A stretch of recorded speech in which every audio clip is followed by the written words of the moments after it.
Hi friends, భారతదేశంలోని ఒడిస్సాలో శాస్త్రవేత్తల ఊహలకు అందని ఓ రహస్యాత్మకమైన ఆలయం ఉంది. అదే జగన్నాథ ఆలయం. ఒడిస్సా రాష్ట్రంలోని జగన్నాథ ఆలయాన్ని సందర్శించుకునేందుకు ప్రతి సంవత్సరం లక్షలాది మంది భక్తులు దేశవ్యాప్తంగా వెళ్తూ ఉంటారు.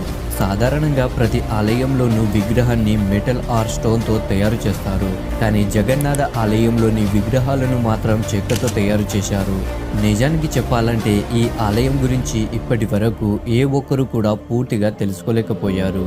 సైన్స్, జియోగ్రఫీ, ఫిజిక్స్, కెమిస్ట్రీ ఇవన్నీ ఇక్కడ పనిచేయవు. ఫ్రెండ్స్, ప్రెజెంట్ వెస్టర్న్ కల్చర్ని ఫాలో చేస్తూ మనం దేవుడు ఉన్నాడా లేడా అని వాదించుకునే స్థాయికి దిగజారిపోయాం.